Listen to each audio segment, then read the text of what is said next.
This weekend, we at St. Paul's are very excited to be able to return to Mass, celebration of the Eucharist. And although this is exciting, before Saturday afternoon and Sunday morning, we wanted to let everyone know exactly what to expect when showing up to church.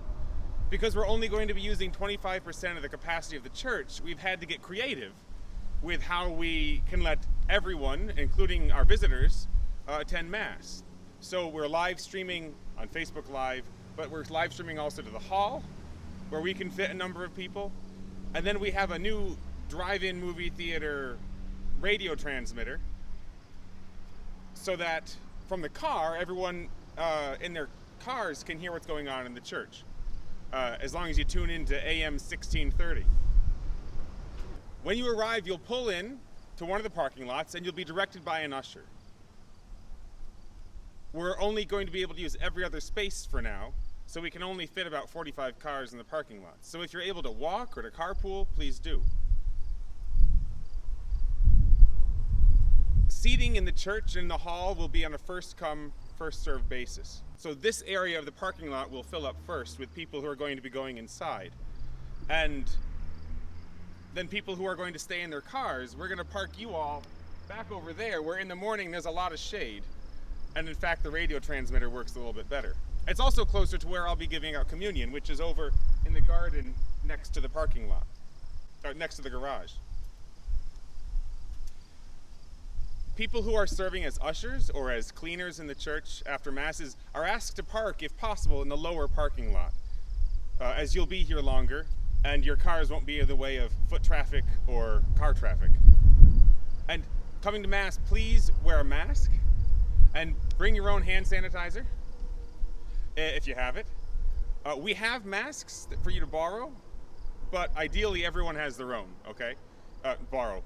We have masks for you to have, but ideally everyone has their own and comes with them. To enter the church, we're only going to be using this door. At the door, when you come to this door, when you come to the door of the hall, you will be greeted by some ushers who are going to be asking some questions and taking some names. We have to take contact information for anybody who isn't around here in particular, for contact tracing in case someone does end up coming down with the illness. We can tell everybody else. You can go out any door though after Mass. We're going to go in here, but you can go out any door. Inside, you'll meet an usher who will take you to your seat.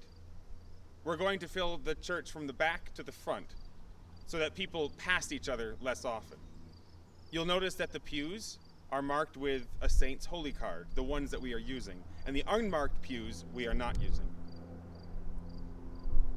These also mark 6-foot increments along the aisle, so that if you're standing next to a holy card pew, you're 6 feet from the next holy card pew.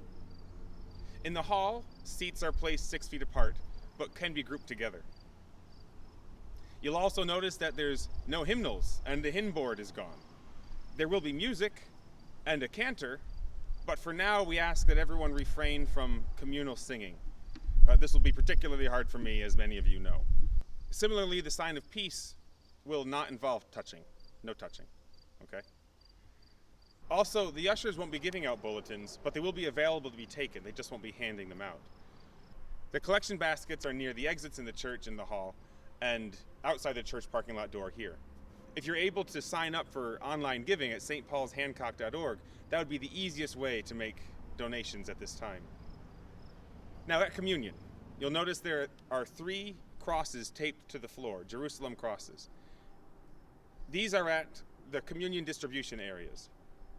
Families will be directed up by the ushers and may stand together as a group while I come to each group and give out communion. Communion will also be given out in the hall, and then if I touch anybody, I'll sanitize my hands again. For now, we'd prefer that everyone receive communion in the hand, but if you're going to receive on the tongue, please come to communion last. Then after Mass, I'll go to my spot near the garden and distribute communion to anybody who's in their cars. And indeed, anybody who's watched the live stream from home and wants to come over to the church after Mass, I'll be in the parking lot for a reasonable amount of time after Mass. For the time being, there won't be the rosary before Mass, before the weekend Masses, but there will be during the week. In fact, those who are worried about the crowds or about these procedures may find it easier to attend Mass during the week, Monday through Friday. The times for that are in the bulletin and on the website. The only bathroom that will be available is the one handicapped bathroom here in the hall. I'd like to sincerely thank everybody who spent time developing these procedures, who is willing to be an usher, who is willing to clean the church after each Mass. This is a difficult time, but we're taking all of these precautions out of an abundance of caution and out of an abundance, hopefully, of love for each other. One final thing. A short story. Back in 2012, before we were priests, Scott Vanderveer and Brian Slezak and I were sent to Bolivia to learn Spanish at the Maryknoll Missionaries language school in Cochabamba. While we were there, we went to the celebrations of Corpus Christi. It's the tradition there to close off the roads during the procession, the Corpus Christi procession, and to provide artists each a section of the road to decorate, which they did using colored sand and flower petals. They were all amazingly beautiful, as you can see. Since we can't let everyone into the church, we need to be able to bring out to the parking lot what's happening inside.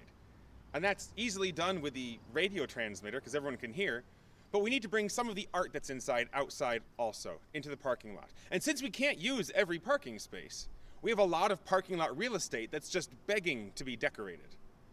One way Catholics have always expressed their faith is through art.